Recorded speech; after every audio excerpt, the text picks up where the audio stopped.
Buenos días. Damos aquí comienzo a la clase teórica de cocos gram positivos. En esta primera parte hablaremos de bacterias del género Staphylococcus. En la segunda parte hablaremos de las bacterias del género Streptococcus. Los estafilococos comparten con los Streptococcus la característica de que ambos tienen morfología esferoidal, es decir, son cocos, y en ambos casos se tiñen con la tinción de Gram como Gram positivos. La diferencia entre estos dos géneros bacterianos es la agrupación. Fíjense la agrupación que presentan los Staphylococcus en forma de racimos, mientras que los Streptococcus se agrupan formando largas cadenas. Una forma rápida de diferenciar a los Streptococcus de los Staphylococcus en el laboratorio es mediante la prueba de la catalasa. Es decir, lo que se hace básicamente es se coloca una gota de agua oxigenada y se colocan microorganismos que provienen de un cultivo fresco que se suspenden en esta gota de agua oxigenada. La presencia de catalasa hace que se dismute el agua oxigenada y de ahí viene la positividad de esta prueba. Los Streptococcus dan prueba negativa a la catalasa. El objetivo de esta clase y de esta primera parte de la clase es describir cuáles son las principales características de aquellas especies de Staphylococcus que tienen mayor importancia médica. Vamos a tomar como paradigma a una o dos especies para poder explicar este tópico. Básicamente vamos a tratar de responder a la pregunta ¿por qué los Staphylococcus causan infección al hombre? Para eso tenemos que analizar con qué mecanismos cuenta esta bacteria para causar enfermedad. Y daremos una somera idea de información acerca de las distintas patologías que causa Staphylococcus aureus para que ustedes puedan identificar entonces la importancia médica de este género bacteriano. La familia Staphylococcaceae está compuesta por diversos géneros. El género de mayor importancia médica es Staphylococcus, del cual se conocen más de 60 especies. Una prueba común y sencilla que se realiza en el laboratorio de bacteriología frente a un aislamiento posible de Staphylococcus es la prueba de la coagulasa. ¿Por qué es importante hacer esta prueba? Porque existen especies coagulasa positivas y especies coagulasa negativas. Y las coagulasa positivas en general son más virulentas que las de las coagulasa negativas. Dentro de los coagulasa positivos distinguimos a Staphylococcus aureus, que es la especie que vamos a tomar como paradigma para la clase de hoy. Las bacterias del género Staphylococcus no tienen una historia a veces tan amena e interesante como las que presentan las micobacterias o los treponemas. Las bacterias del género Staphylococcus fueron por primera vez reconocidas por Sir Alexander Hodgson en 1880, que realizó un estudio de más de 80 muestras de pus derivadas de pacientes con forúnculos o abscesos y pudo aislar de 65 de ellas microorganismos con forma de cocos. Es lo que se dio cuenta ahí, que había cocos agrupados en racimos, en forma de racimos, que causaban enfermedad no tan grave como la que causaban otras bacterias con forma esferoidal y que estaban agrupados en forma de cadenas. Unos pocos años más tarde, en 1884, fue Friedrich Julius Rosenbach que le da por fin el nombre y distingue a aquellos Staphylococcus de los Streptococcus, es decir, de las bacterias agrupadas en racimo de las agrupadas en cadena. Y además, Rosenbach también hace la distinción entre Staphylococcus que generaban pigmento, que hoy día los conocemos como Staphylococcus aureus, de otros que no generaban pigmento, que él definió en ese momento como Staphylococcus albus, que hoy son reconocidas como las especies coagulasa negativas. Debido a su tamaño, las bacterias del género Staphylococcus pueden ser vistas al microscopio óptico. Estas bacterias no tienen órganos de locomoción, por lo tanto son inmóviles. Carecen de la posibilidad de formar esporas. Algo que distingue a los Staphylococcus de otros microorganismos, otras bacterias, es que tienen una muy gruesa pared bacteriana, como ustedes pueden apreciar aquí en esta fotomicrografía electrónica. Esta fue tomada por microscopía electrónica de transmisión. Esta gruesa pared bacteriana tiene básicamente varios componentes, pero los dos principales son el peptidoglicano, que es un polímero de N-acetilglucosamina y ácido N-acetilmurámico, y los ácidos teicoicos. Tanto el peptidoglicano, el peptidoglicano está unido covalentemente una molécula con otra, formando largas cadenas que a su vez están unidas entre sí de manera tal de formar una gran malla, una suerte de supermolécula que rodea a toda la bacteria. Interlazada junto con el peptidoglicano se encuentran las moléculas de ácidos teicoicos. Un tercer componente son las proteínas. Hay diversos tipos de proteínas. La que es más abundante es la proteína A.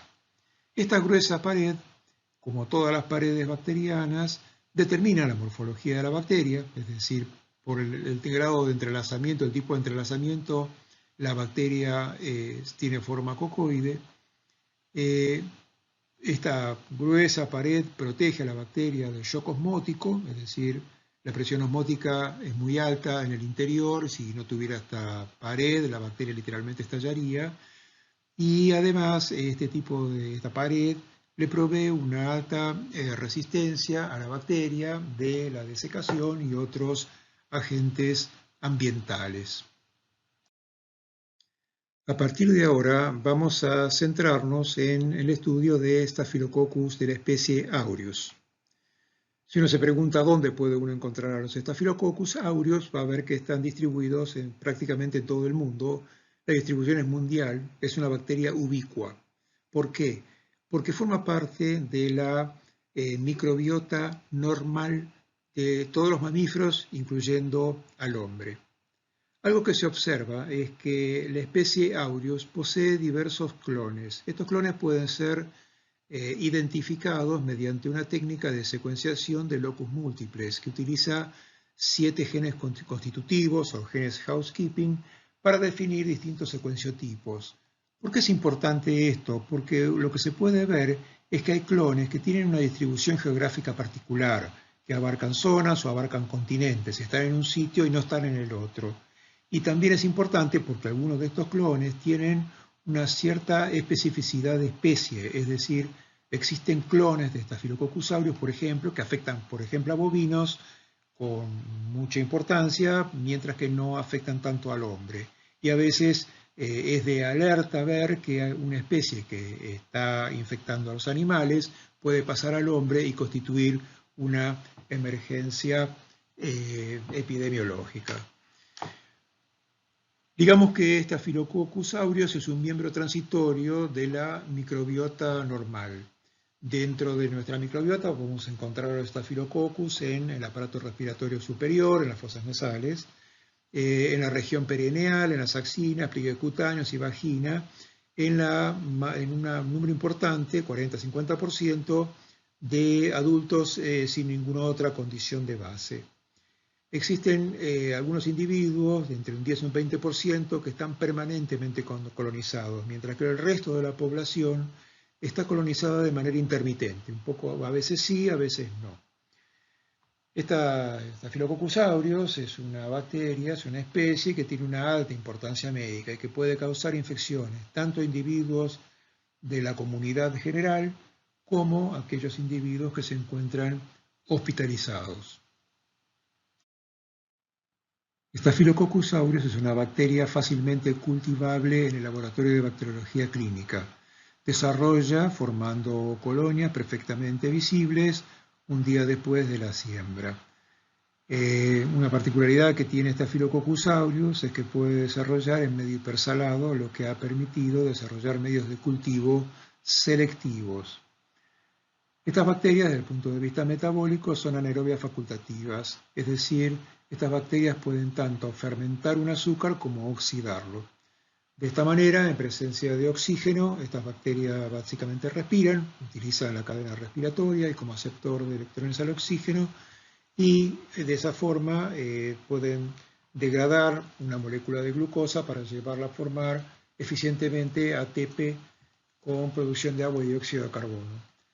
En ausencia de oxígeno, estas bacterias fermentan, produciendo productos de fermentación con un menor rendimiento de formación de ATP, pero que igualmente es suficiente para su desarrollo.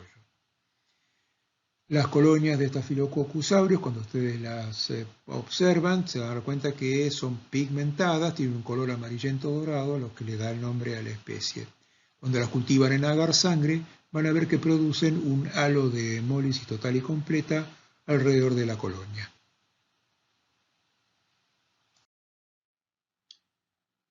Staphylococcus aureus contiene su información genética en un único cromosoma circular de un tamaño de 2,8 a 3 millones de pares de bases y distintos plásmidos que pueden estar presentes en los Staphylococcus aureus.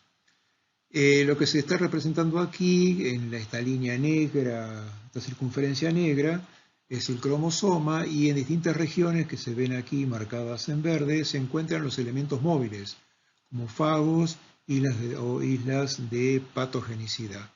En las dos coronas interiores que se ven aquí marcadas en azul, están en la primera corona los genes que se transcriben en un sentido, según acá marco en las agujas del reloj, o los genes que se transcriben en sentido contrario. Lo importante que quiero hacer notar de esto es que existen entre 2.600 en las distintas cepas de Staphylococcus aureus, entre 2.600 a 2.800 marcos de lectura abiertos, es decir, cada marco de lectura abierto implica la síntesis de una determinada proteína.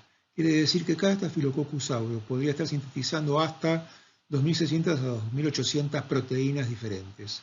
Muchas de esas componen lo que se denomina el genoma núcleo o genoma core, que son las proteínas que participan del metabolismo, etcétera, y que son comunes a muchas especies bacterianas. Y hay otro genoma accesorio que es ese genoma que contiene a múltiples factores de virulencia que vamos a pasar a describir. Entonces, en este genoma que les acabo de mostrar se encuentran codificadas muchas proteínas que constituyen una multiplicidad de factores de virulencia. Por este motivo, como esta bacteria cuando causa enfermedad usa no un único factor como determinante, sino muchos de ellos, ahora vamos a ver que hay excepciones, por eso se dice que se trata de un patógeno multifactorial. Es decir, para causar enfermedad no actúa un único factor, sino que son múltiples los factores que actúan en forma concertada para dañar al hombre y causar enfermedad. De esta manera vamos a ver que Staphylococcus aureus puede causar distintos tipos de enfermedades infecciosas y lo hace por distintos mecanismos que vamos a ir describiendo. Otra definición importante que tenemos que dar es que se trata de una bacteria oportunista, es decir, para que esta bacteria pueda causar enfermedad tiene que haber algún tipo de condición predisponente o algún tipo de ruptura de las barreras epiteliales. Hay un factor de riesgo que está perfectamente determinado y que es la portación previa. Es decir, se ha visto que aquellos individuos que tienen portación previa, por ejemplo nasal, axilar, etc., están más proclives a, en el caso de producirse esa condición predisponente, puedan sufrir una enfermedad causada por esta bacteria. Para poder estudiar los factores de virulencia, vamos a hacer una división pedagógica. Tenemos aquellos factores que vamos a llamar celulares o somáticos y son los que están asociados a las envolturas, es decir, son aquellos factores celulares, aquellas proteínas, aquellas glicoproteínas que están fuertemente asociadas o ancladas a las envolturas de la bacteria, mientras que por otro lado tenemos aquellos factores que son extracelulares, son aquellos factores que las bacterias sintetiza y exporta hacia el exterior. Vamos a ver que los factores celulares o somáticos y los factores extracelulares van actuando en diferentes etapas de este algoritmo que yo les presenté en la primera clase de este curso. En principio, veamos los factores somáticos de virulencia. Un grupo importante de estos factores están definidos por un acrónimo medio complicado que viene del inglés, que es MSCRAMS, que básicamente son los componentes de la superficie microbiana que reconocen moléculas de la matriz. Estos son lo que vamos a denominar adhesinas, y en donde cada una de estas adhesinas es una glucoproteína que tiene la capacidad de reconocer a un ligando del huésped. Así tenemos la proteína de unión a elastina, proteína de unión a colágeno, a fibronectina, etc. Son proteínas que tienen la capacidad de reconocer a un ligando a través del cual pueden permitir la adherencia de la bacteria a un epitelio.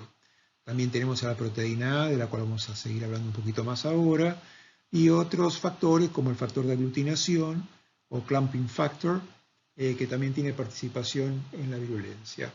Este clumping factor tiene la particularidad de unirse al fibrinógeno. Nosotros podemos evidenciar la presencia de esta adhesina a través de un test común que se llama la coagulación portaobjetos o test de clumping factor.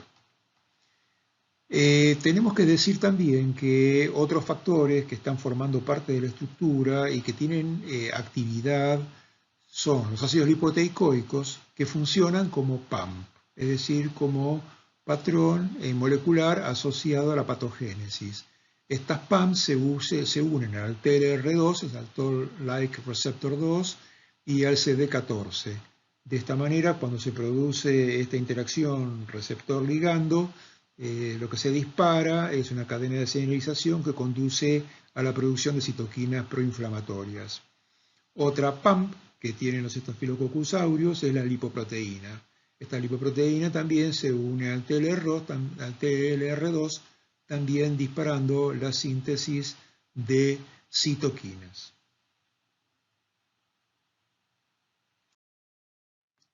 Nos detenemos unos segundos con la proteína A. La proteína A tiene diversas funciones. La primera función por la cual se la describió, se la conoció, es porque tiene la particularidad de que puede unir a la inmunoglobulina G, a los anticuerpos básicamente, IgG, a través no de una unión antígeno-anticuerpo, sino a través de su Fc. De esta manera, aún existiendo anticuerpos dirigidos contra la proteína A, la captura de estos anticuerpos no sería por una unión FAB2 receptor, o sea, antígeno, que sería una unión que conduciría a la opsonización de la bacteria, dejando los Fc al exterior, a disposición de los macrófagos, sino que se produce ligando el Fc a la proteína A, y de esta manera la bacteria no puede ser opsonizada y de alguna forma evade los mecanismos humorales de defensa del huésped. También la proteína A promueve la adherencia entre sí de los distintos Staphylococcus. Por otro lado, se sabe que la proteína A puede unir al factor de von Willebrand, y de esta manera, cuando tenemos una sonda, por ejemplo, colocada en un paciente, habitualmente estas sondas o catéteres se recubren de factor de von Willebrand, lo que produce la posibilidad de adherencia de los Staphylococcus entonces a este fomite o este material inerte a través del factor de von Willebrand.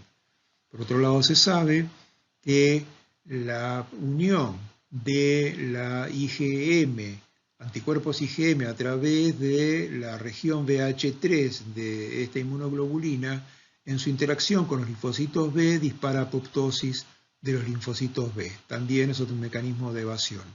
Y por último, y no menos importante, la proteína A puede interaccionar con el receptor 1 del factor de necrosis tumoral. Especialmente esto ocurre en epitelios como el epitelio respiratorio.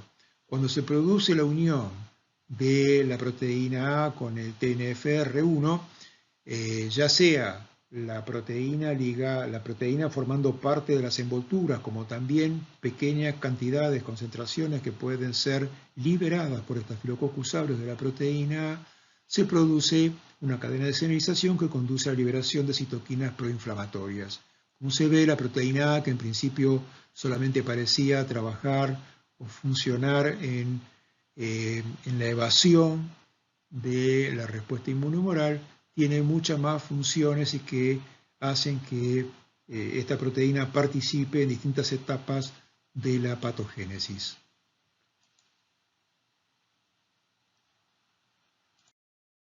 Staphylococcus aureus produce una miríada de factores extracelulares de virulencia. Son muchos y todavía se siguen descubriendo factores a medida que la bacteria sigue siendo investigada.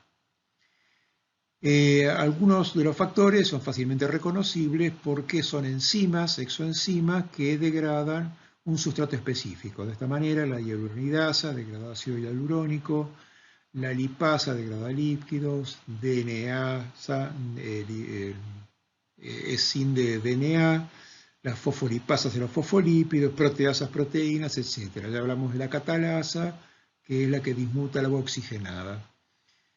Tenemos factores como la estafiloquinasa, que tienen la capacidad de producir lisis de células inmunes, la beta-lactamasa, que básicamente actúa como un factor que genera la resistencia a los antibióticos beta-lactámicos, y las leucocidinas, por ejemplo, la PBL es una leucocidina. La leucocidina esta es una proteína que tiene dos componentes y que forma poros en las membranas de distintos tipos celulares inmunes, monocitos, linfocitos, etc., polimorfonucleares.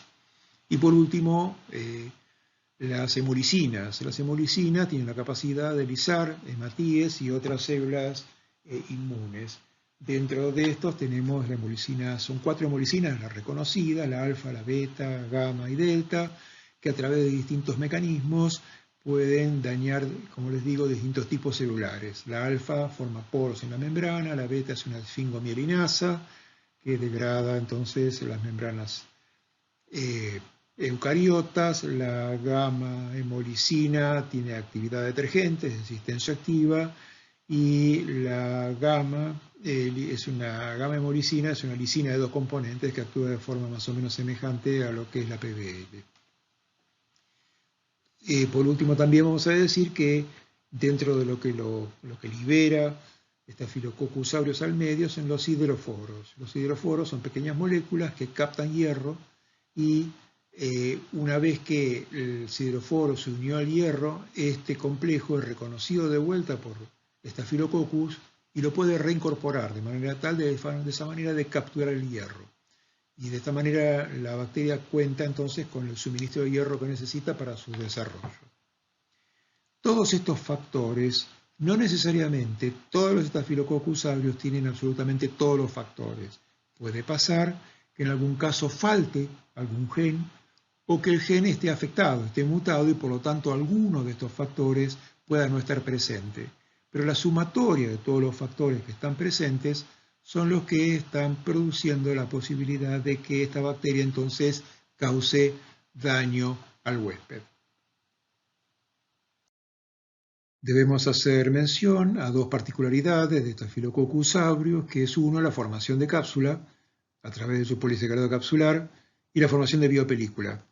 La formación de cápsula, existen 4 serotipos conocidos, el 1 y el 2, que forman colonias mucoides, pero que es de rarísima aparición en la clínica, y los serotipos 5 y 8, que son muy comunes en la clínica y que forman microcápsulas. Estas microcápsulas, que están indicadas acá en rojo, es muy fina y rodea a la bacteria en toda su superficie exterior.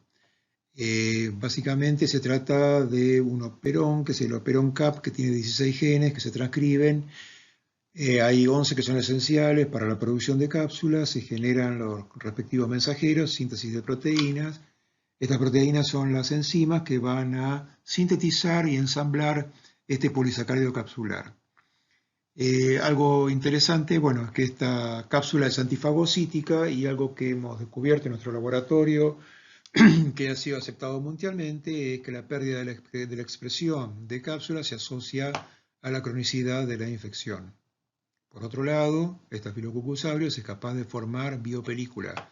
Esta biopelícula puede depender del producto del operón ICA.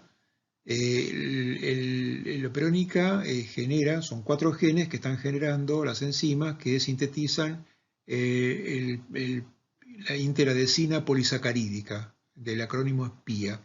De esta manera tenemos biopelícula que es dependiente de PIA, es decir, depende de la producción de este polisacárido por el operón ICA, y también tenemos la biopelícula PIA independiente, que se está produciendo independientemente del producto del operón ICA.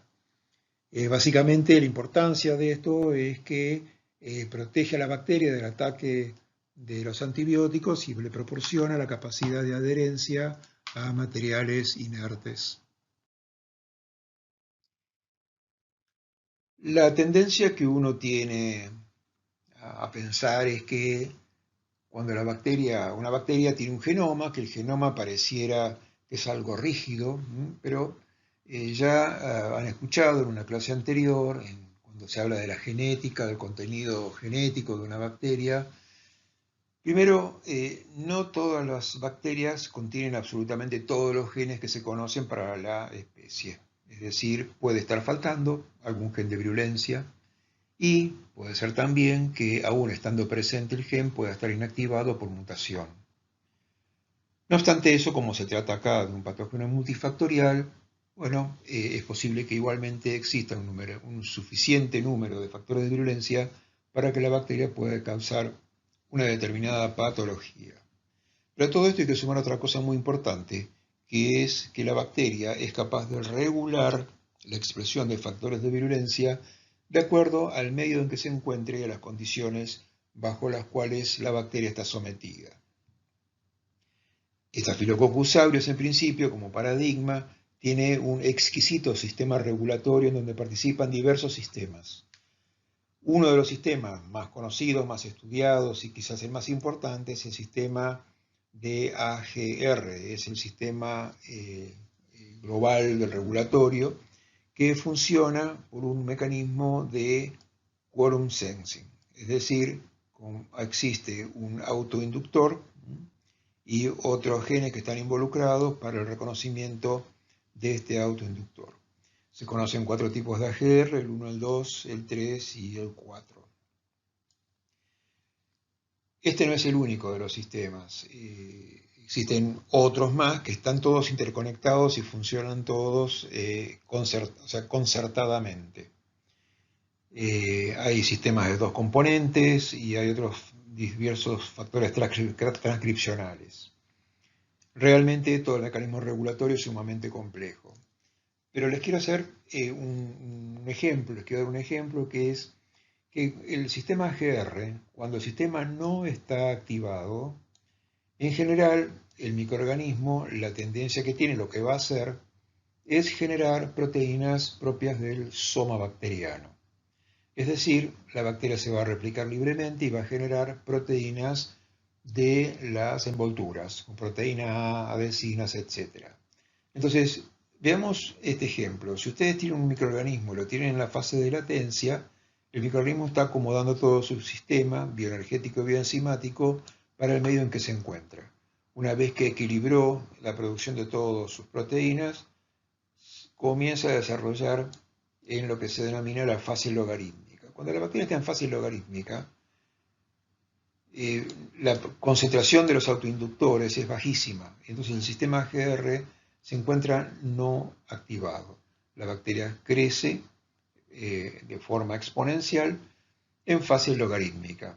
Si esto mismo ustedes lo vemos en un lugar donde la bacteria se ha afincado, por ejemplo, en un tejido, la bacteria al principio está en poca cantidad, hay muchos nutrientes y la bacteria se va a desarrollar también en ese sitio en fase exponencial. Pero rápidamente va a alcanzar una densidad tal en donde los autoinductores, el autoinductor va a alcanzar una concentración tal que este sistema de AGR se va a activar. Cuando el sistema de AGR se activa por autoinducción, lo que va a ocurrir, y eso generalmente está ocurriendo cuando se llega a la fase estacionaria, o cuando en la lesión incipiente, hay mucha cantidad de microorganismos, entonces ahí la bacteria inteligentemente se da cuenta que ya no tiene que seguir multiplicándose, sino que tiene que escapar de ese lugar. Entonces empieza a producir exoenzimas y exotoxinas también. Esos productos lo que van a hacer es digerir tejido, porque claro, va a haber proteasas, va a haber hemolicinas, etcétera, que van a dañar tejido y van a permitir que el microorganismo escape desde este sitio. Vamos a estar ya en una fase tardía, estacionaria tardía. La bacteria está produciendo todo un vasto repertorio de exoproductos y desde ese sitio la bacteria va a ir destruyendo tejido circundante y va a escapar de ahí. Va a escapar por la circulación, va a ir a otro sitio y va otra vez a comenzar con el mismo fenómeno como había ocurrido al principio. Volvemos otra vez al principio. Este es un mecanismo que utiliza mucho el microorganismo para poder adaptarse a los distintos ambientes. Es decir, la bacteria permanentemente, cuando invada al huésped y le va a causar una enfermedad, se va a adaptar al nicho específico, al sitio de infección. Y esto es posible porque la bacteria tiene este exquisito grupo, esta gran cantidad de sistemas regulatorios que le permiten expresar los distintos factores de virulencia cuando a la bacteria le conviene. Para resumir todo lo dicho hasta ahora acerca de la patogénesis de Staphylococcus aureus, veamos una interacción típica entre esta bacteria y el huésped siguiendo este algoritmo que les he presentado en la primera clase teórica. En principio se tiene que producir el encuentro. Es posible que la bacteria ya esté en el huésped formando parte de la microbiota normal. También la bacteria puede ser adquirida desde el medio ambiente. La bacteria debe ingresar al huésped y para esto se tiene que producir una solución de continuidad en las barreras epiteliales, de manera tal que la bacteria pueda ingresar a través de esa herida que puede ser quirúrgica o traumática. Una vez que la bacteria ingresa, al mismo tiempo va a adherirse y a multiplicarse. Para adherirse, la bacteria va a hacer uso de sus adhesinas y de básicamente proteína A en las primeras etapas. Tardíamente podrá empezar a formar biopelícula. Debe mencionarse que tanto las adhesinas como la proteína A son factores somáticos y que están regulados por el AGR. Al estar el AGR inactivo, porque hay poca cantidad de bacterias, recuerden que el AGR funciona por el sistema de colon sensing, entonces habrá alta producción de adhesinas y proteína A, que es constitutiva, y no habrá producción al principio de factores extracelulares. La bacteria, para multiplicarse, va a necesitar tomar nutrientes que va a encontrar a su alrededor, glucosa, etcétera, otros solutos en los líquidos biológicos, y posteriormente, a medida que el tiempo avance, irá degradando macromoléculas a través de la digestión por proteasas, DNasa y otras enzimas, fosfolipasas, etcétera. La captación de hierro está asegurada por la presencia de los sideroforos. De esta manera, la bacteria va desarrollando y va adquiriendo un número importante en el sitio de infección. A medida que esto ocurre, el sistema de colon sensing reconoce la presencia de muchos microorganismos y se activa. Cuando se activa, va a empezar a producirse la liberación de otros productos, todos los productos extracelulares, regulados por el AGR. En principio, la presencia de estafiloquinasa, que digiere coágulos de fibrinas, y hialuronidasa, que degrada ácido hialurónico, y las proteasas, que van a destruir tejidos, van a permitir la eventual diseminación del microorganismo, primero por contigüidad y más tarde a distancia.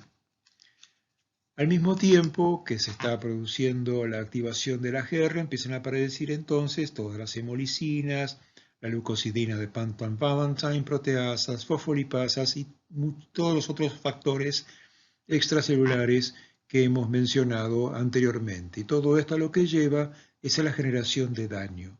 Recuerden también que constitutivamente la bacteria tiene ácidos lipoteicoicos que interaccionan con los TLR.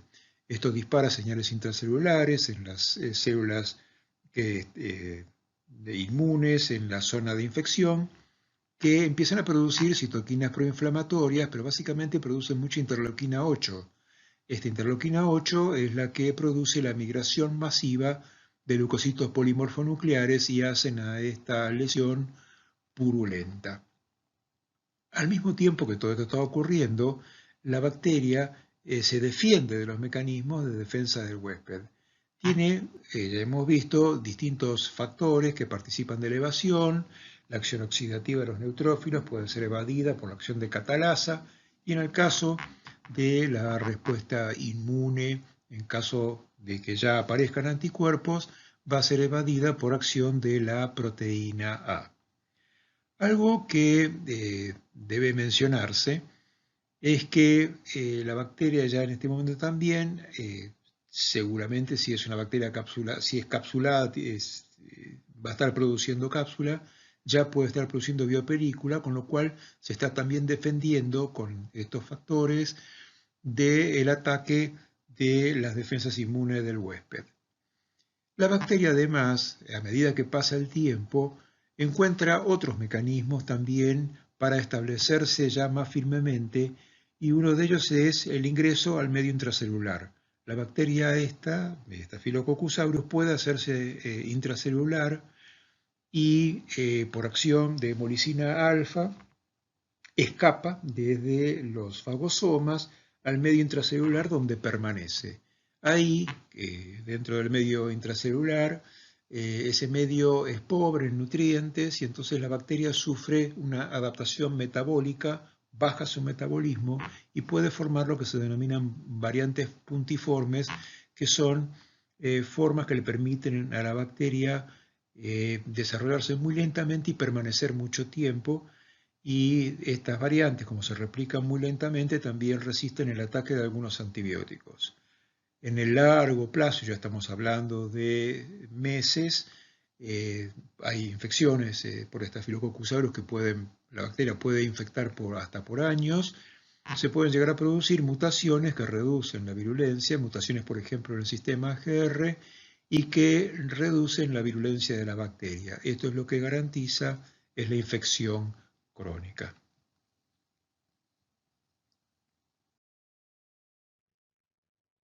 Cuando Staphylococcus aureus habita en la piel, puede llegar a penetrar un folículo piloso.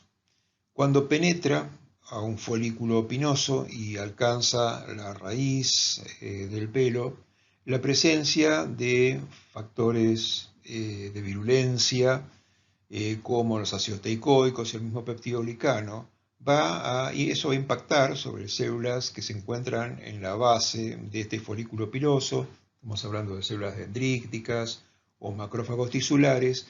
Se va a producir el impacto sobre esas células, acciones sobre los receptores de superficie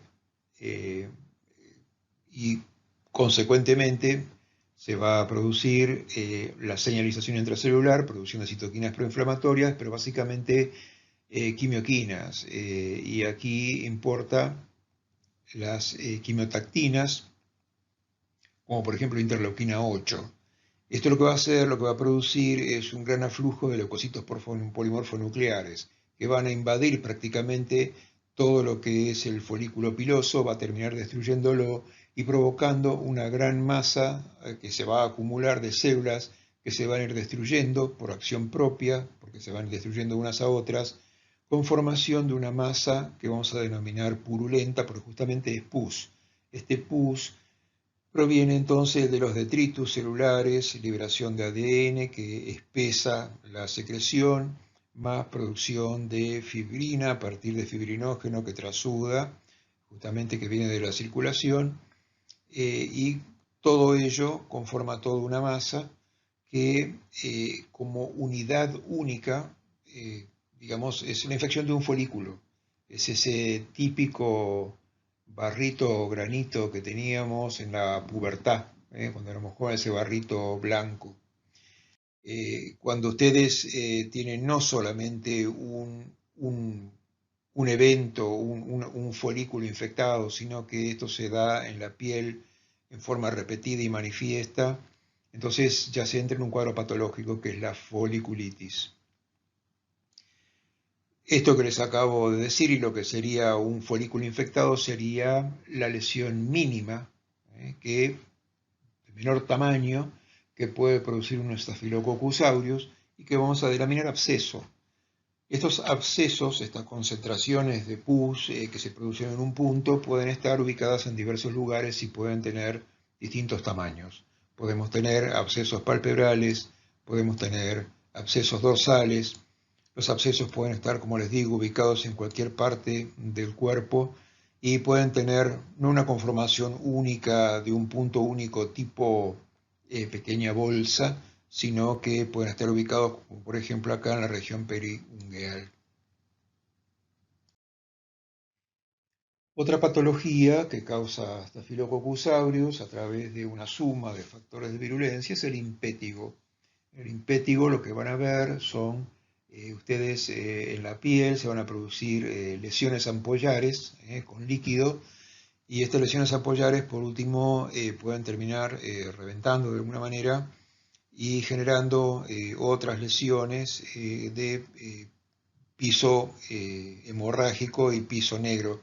Cuando esto ocurre, o sea, como en este paciente que vemos en la fotografía central, en este caso ya estamos hablando de situaciones en donde el paciente es inmunodeficiente. Esto ocurre generalmente en individuos con HIV, para que se llegue a este nivel.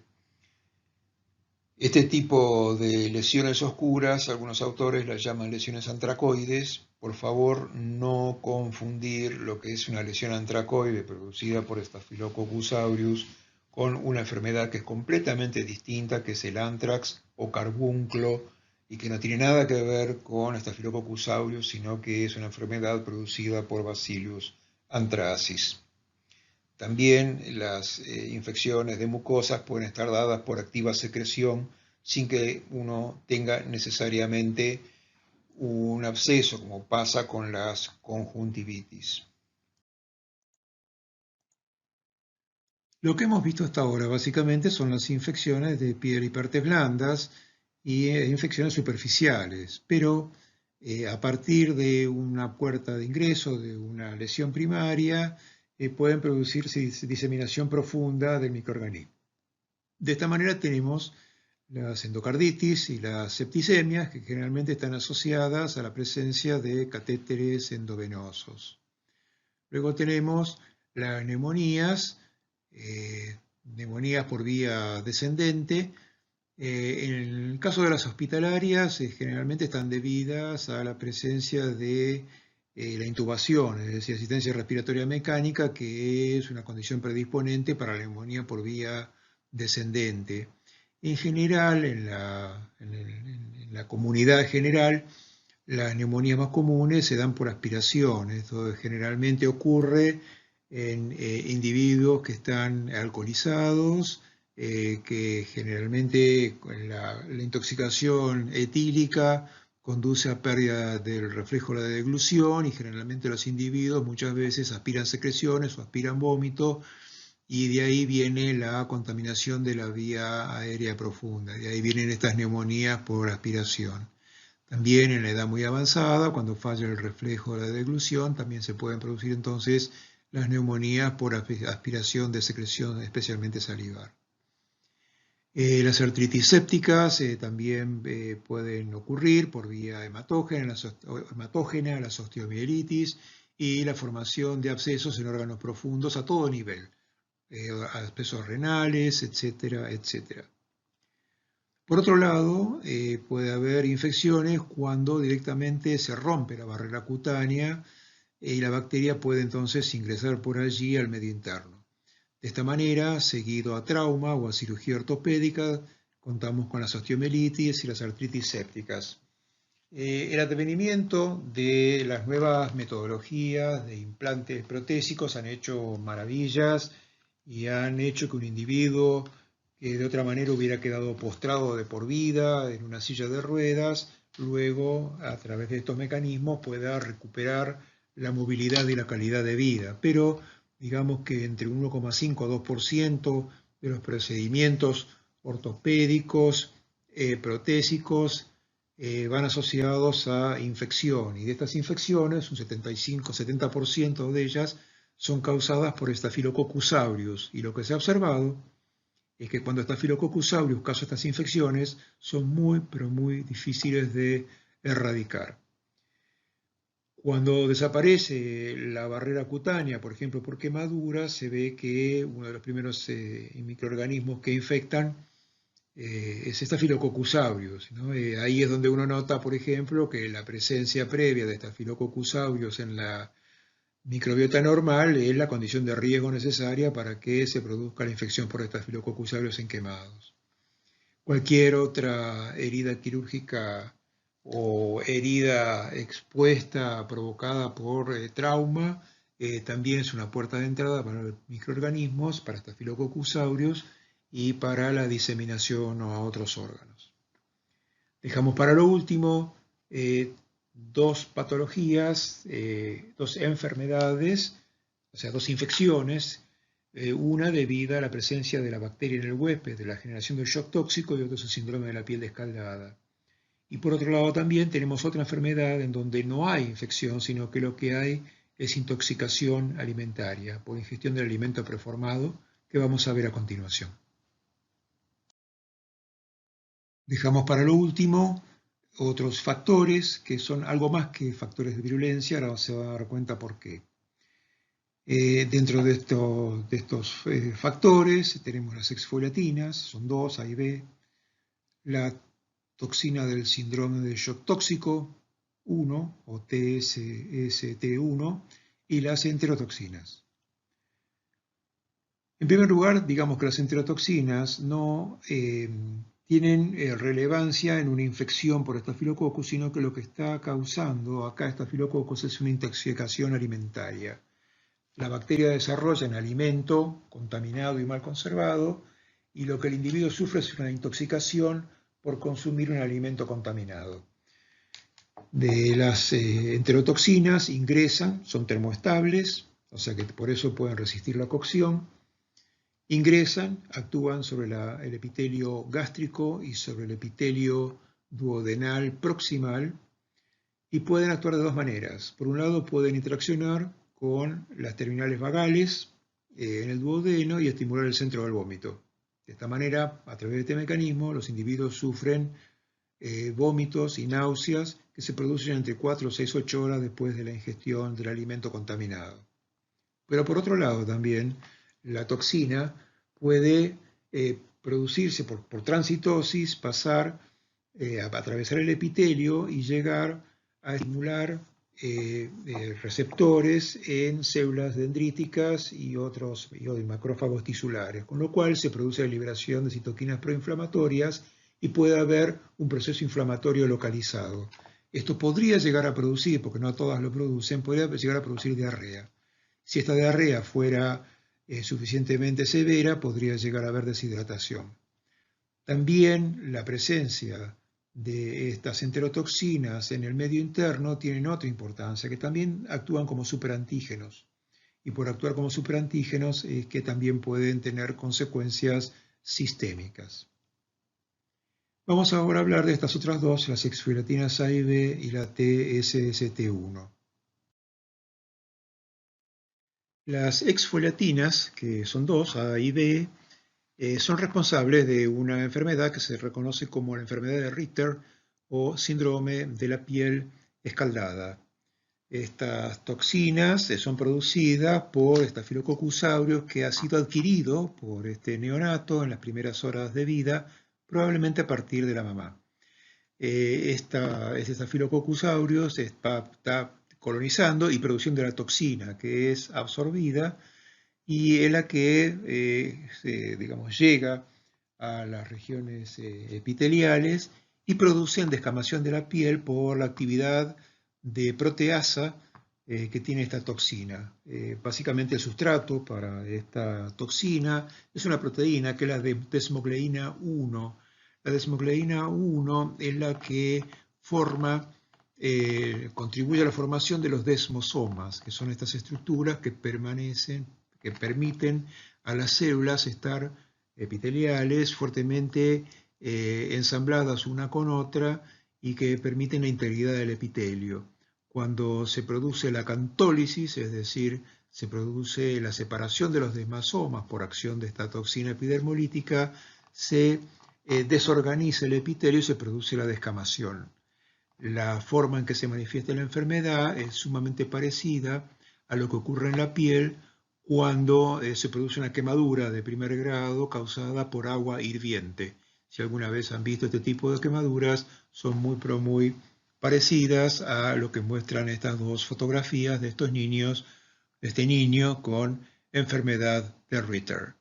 Hago la salvedad que en este caso, si la bacteria, si Staphylococcus aureus produce exfoliatinas, se producirá la enfermedad. Pero el niño puede estar colonizado por Staphylococcus aureus que no produce la enfermedad, en cuyo caso, que no produce la toxina, pero las exfoliatinas, y en ese caso no habrá enfermedad.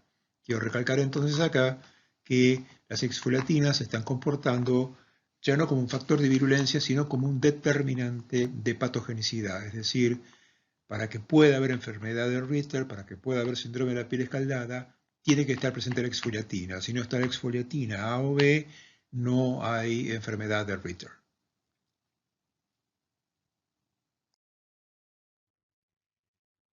A principios de la década de los años 80, en Estados Unidos, comenzó a aparecer en la población general, en la comunidad, pacientes femeninos que sufrían un síndrome de aparición repentina que las conducía en tiempo muy fugaz a un estado de shock. Y muchas de estas pacientes no podían ser recuperadas y terminaban con mortalidad, o sea, había mortalidad importante. Esto, digamos, constituyó un objeto de estudio inmediato y en muy poco tiempo pudo aislarse, o sea, en poco tiempo se descubrió algo, que es cuál era el factor común, cuál era el común denominador que tenían todas estas mujeres afectadas. Y lo que se vio era que todas estas mujeres usaban una marca de tampones higiénicos que aseguraban una larga vida, es decir, que podían ser colocados y podían estar en su lugar más de 24, 48 horas o un poco más. ¿Cuál era el problema acá? Que el microorganismo desarrollaba en los tampones. O sea, fíjense que los tampones básicamente absorben sangre, tienen fluidos, existe una humedad importante, es un sitio que tiene un alto contenido de nutrientes y por eso la bacteria allí desarrollaba. Si la bacteria tiene la información genética para producir la TSST1, que después se vieron las secuencias y se dieron cuenta que correspondía a lo que se había descrito antes, que era la exotoxina F. Esta exotoxina F era producida dentro de la matriz de estos tampones y era rápidamente absorbida por los epitelios vaginales y entonces pasaba a la circulación y producía este estado de shock. Una vez que se retiraron estos tampones de circulación, desapareció esta emergencia, pero debe hacerse la salvedad que el síndrome de shock tóxico no ha desaparecido. ¿Por qué? Porque este shock tóxico puede estar asociado a otras infecciones causadas por Staphylococcus aureus, como por ejemplo infecciones de heridas, por ejemplo, y en general infecciones de piel y partes blandas. El modo de acción de esta toxina ya lo vamos a ver en el seminario correspondiente, pero les aclaro que básicamente que es tiene actividad de superantígeno. Es decir, por actividad superantigénica es capaz de descargar a la circulación un muy alto, cuando hay activación indiscriminada de linfocitos con producción de altos niveles de citoquinas proinflamatorias. Este shock tóxico, básicamente así se lo denomina, tiene una característica que es que cursa sin bacteriemia, es decir, la bacteria no está en circulación, la bacteria permanece en el sitio de infección, pero no alcanza el torrente circulatorio. Dicho esto, digamos que entonces que la TSST1 se comporta como determinante de patogenicidad, porque para que pueda existir esta patología necesariamente tiene que existir la presencia de la TSST1. Si un Staphylococcus no produce TSST1, nunca puede causar entonces el síndrome del shock tóxico. Entonces, recalco que TSST1 aquí es un determinante de patogenicidad, no un factor de virulencia. La TSST1 es una toxina que actúa como superantígeno. Cuando una célula presentadora de antígeno presenta justamente un antígeno al receptor T, la proporción de células que son capaces de reconocer con mayor o menor afinidad al antígeno es de aproximadamente una cada millón de células. Y de esta manera se produce la respuesta normal. Estos linfocitos T se van a diferenciar, se va a amplificar la población, habrá cooperación TB y se producirá la generación de anticuerpos. En el caso de que un individuo sufra una infección causada por Staphylococcus aureus que producen TSST1, lo que va a ocurrir es que esta TSST1 va a promover la interacción entre las moléculas de clase 2 del complejo mayor de histocompatibilidad y el segmento B beta del receptor T. Y de esta manera, en vez de activarse uno cada millón de células, se van a activar uno cada 5 células o uno cada 10 células, o sea, uno cada 10 linfocitos T se va a activar. Y de esta manera va a haber una elevada producción de interleuquina 2 y interferón gamma, etcétera, todas las citoquinas proinflamatorias. Estas citoquinas proinflamatorias son las responsables del síndrome de shock tóxico.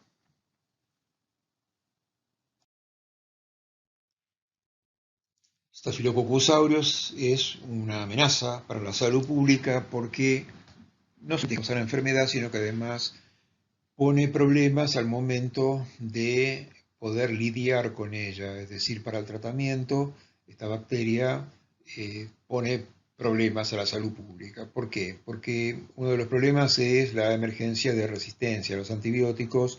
Es muy conocida la resistencia a la meticilina, que se ve en distintos clones que están diseminados en la población.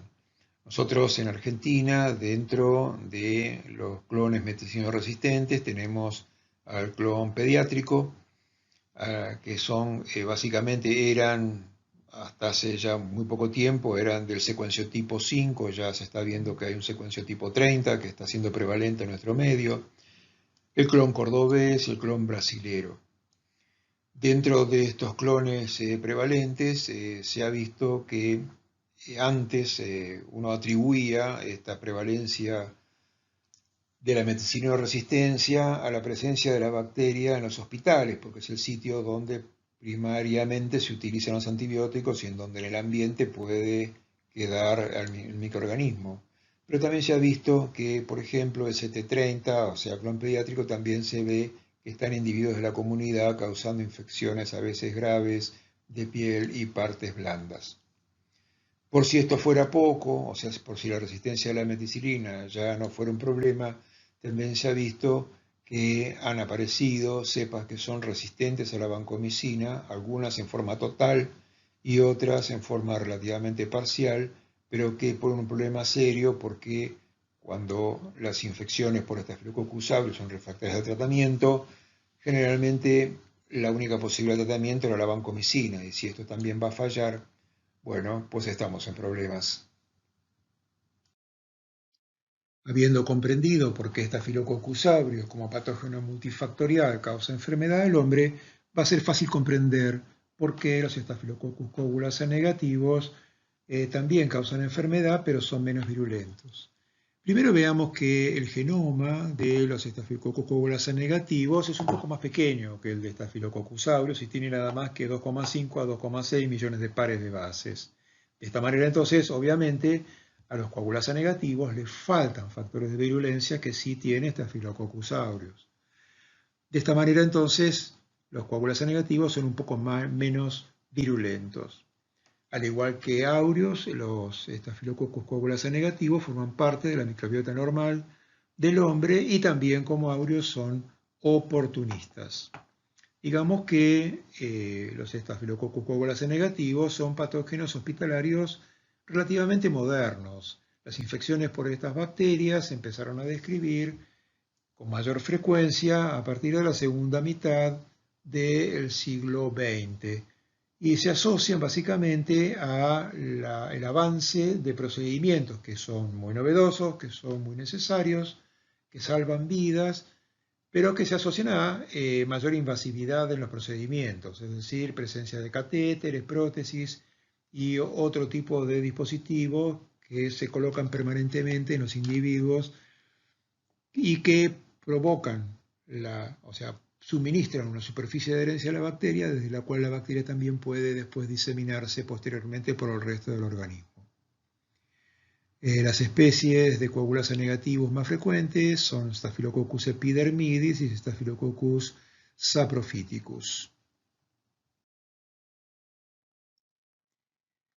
Los Staphylococcus coagulasa negativos también poseen un repertorio amplio de adhesinas que posibilitan la adherencia tanto a tejidos como a distintas superficies.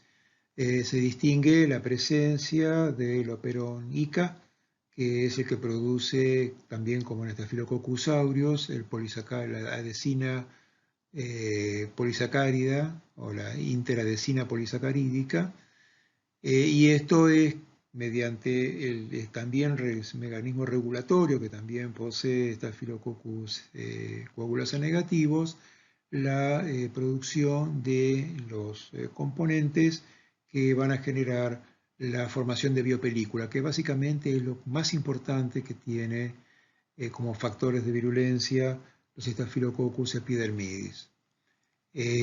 También existen algunas toxinas, pero el arsenal de factores de virulencia es menor que el de Staphylococcus aureus.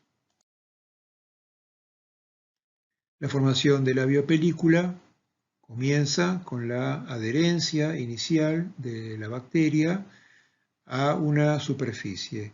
Básicamente las adhesinas con las que cuenta la bacteria puede adherirse a las proteínas que están tapizando de alguna manera ese catéter, esa prótesis que está instalada en el huésped. De esta manera se produce la adherencia primaria irreversible sobre la superficie inanimada. La bacteria va desarrollando y a medida que va desarrollando va formando una colonia.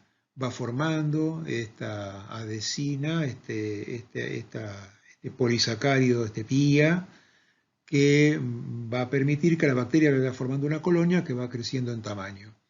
En esta gran colonia que se está formando, lo interesante hacer notar es que las bacterias están dispuestas de manera tal de que están expuestas a distintos microambientes. Las más exteriores van a cumplir una función y las más interiores van a cumplir otra. Y de esta manera, esta biopelícula va de alguna manera a proteger a la bacteria del ataque de antibióticos y va a asegurar la permanencia de la bacteria. Algunas de estas bacterias, cuando esta biopelícula madura, lo que produce la dispersión de algún microorganismo que puede viajar a distancia y en el caso, por ejemplo, de individuos que tienen prótesis o catéteres, pueden estar causando una bacteriemia permanente que puede ser sintomática o no sintomática. Un ejemplo muy común de la participación de la biopelícula en las infecciones causadas por Staphylococcus coagulasa negativos son las infecciones asociadas a la presencia de catéteres, prótesis o cualquier otro elemento invasivo sobre el huésped.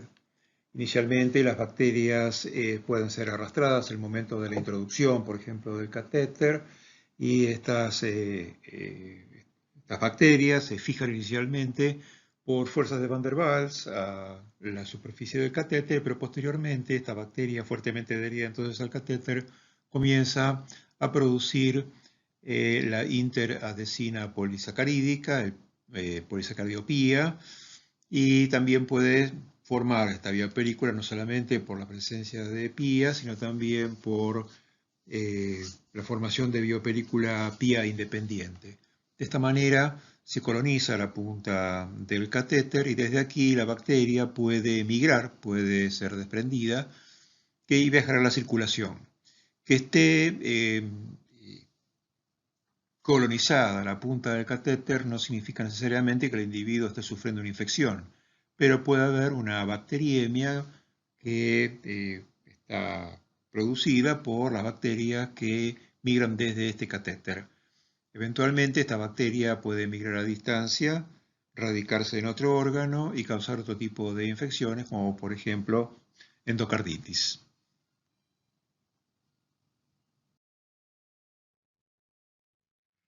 Si uno ve la cantidad de tipos de infecciones que pueden ser causadas por estos microorganismos, vamos a ver que estafilococos jugulase negativos se asocian a las endocarditis nosocomiales, a las endocarditis que se producen en individuos adictos intravenosos, es decir, especialmente porque los individuos no hacen antisepsia de la piel y arrastran microorganismos de la piel al torrente sanguíneo.